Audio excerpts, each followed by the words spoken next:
analisis SWOT pada perusahaan Unilever Indonesia. Yang pertama, strength atau biasa disebut sebagai kekuatan, di mana strength atau kekuatan mencakup 3 poin, yaitu yang pertama, brand perusahaan memiliki nilai yang kuat di benak konsumen. Yang kedua, memiliki riset dan pengembangan serta pemasaran yang bagus. Yang ketiga, pengelolaan sumber daya manusia atau SDM yang baik. Lalu berikutnya ada weakness atau kelemahan. Yang pertama, harga produk yang dimiliki oleh perusahaan ini cenderung lebih tinggi dibandingkan dengan harga produk sejenis yang dimiliki oleh kompetitor. Dua, rendahnya respon pasar terhadap produk-produk baru yang muncul. Selanjutnya ada peluang atau opportunities. Yang pertama, kecepatan perubahan gaya hidup selera masyarakat akibat tren. Yang kedua, bonus demografi terkait jumlah konsumen dan bargaining labor perusahaan. Selanjutnya, threats atau biasa disebut sebagai ancaman. Ancaman mencakup 2 poin, yaitu 1. Konsumen semakin selektif dan canggih akibat revolusi digital. 2. Perubahan kebijakan nasional dan global.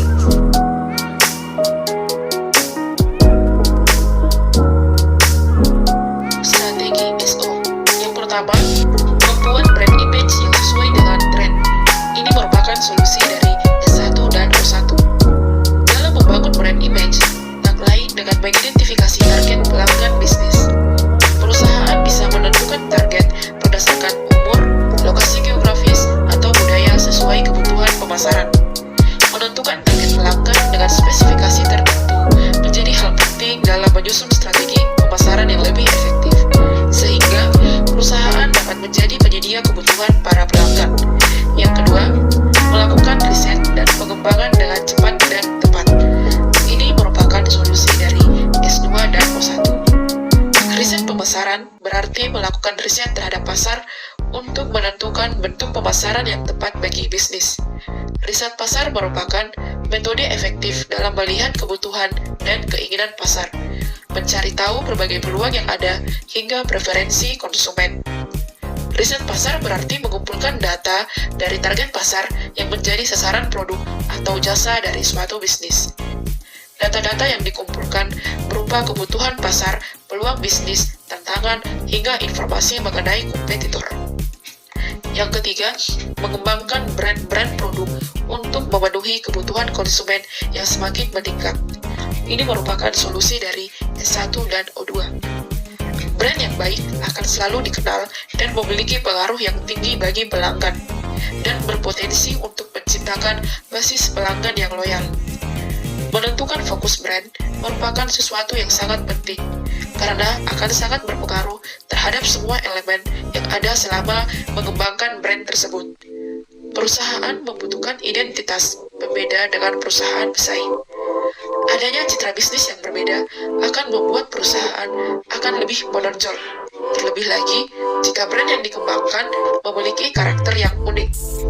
Yang keempat, menerapkan manajemen SDM, mulai perekrutan talent perusahaan dan pengembangan kemampuan SDM yang relevan dengan perkembangan kecanggihan dan gaya hidup masyarakat. Ini merupakan solusi dari S3, O1, dan O2. Manajemen sumber manusia menjadi hal yang penting untuk diperhatikan, karena berhubungan dengan nilai dan budaya perusahaan. Sumber daya manusia harus diseleksi dengan baik sebelum dinyatakan diterima untuk bergabung dengan perusahaan.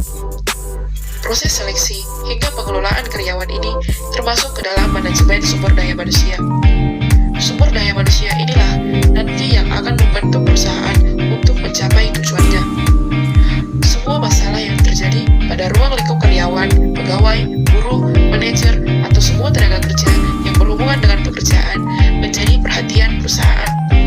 Jadi, manajemen SDM adalah salah satu fungsi dalam perusahaan yang fokus pada kegiatan rekrutmen, pengelolaan, serta pengarahan SDM yang bekerja. Strategi SD. 1. Pemasaran brand produk perusahaan yang mengedepankan nilai produk dan tepat sesuai kebutuhan konsumen yang menjadi sasaran berdasarkan solusi dari S1 ke 1. 2. Membuat produk dengan nilai-nilai dari brand produk sesuai dengan strategi serta kebijakan nasional dan global berdasarkan solusi dari S2 dan T2. Ketiga, brand dan nilai dari produk yang mencerminkan dukungan untuk tujuan serta kebijakan nasional dan global berdasarkan solusi dari S1 dan T2. 4. Pengembangan keterampilan SDM perusahaan dengan kemampuan analisis data dan teknologi untuk pemasaran yang tepat berdasarkan S1, S3, dan T1. Adapun strategi WO, yang pertama, perusahaan menempatkan segmentasi konsumen spesifik untuk produk berdasarkan harga yang sesuai dengan tren dan gaya hidup masyarakat yang semakin berlapis-lapis, di mana ini merupakan solusi dari W1 dan O1. Yang kedua, pemasaran produk baru memanfaatkan tren yang sedang menjadi topik aktual di masyarakat untuk mendapatkan perhatian target konsumen, di mana ini merupakan solusi dari W2 dan O2. Dan yang ketiga, memperluas jangkauan akan segmen-segmen konsumen sehingga semakin banyak produk dapat memenuhi kebutuhan masyarakat yang jumlahnya semakin meningkat. Ini merupakan solusi dari W1 dan O2. Selanjutnya ada strategi WT. Yang pertama, perusahaan berinvestasi untuk memanfaatkan teknologi dalam seluruh rantai bisnis sehingga harga jual produk yang dipasarkan ke konsumen dapat ditekan dan bersaing dengan kompetitor.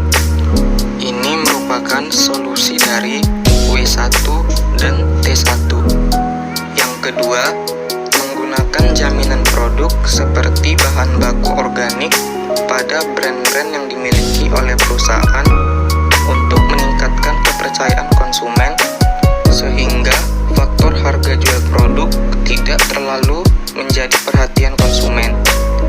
Ini merupakan solusi dari W1 dan T2. Yang ketiga, pemasaran dan pengenalan produk baru dilakukan melalui pemanfaatan teknologi serta menggunakan media sosial yang sedang diminati oleh konsumen. Contohnya seperti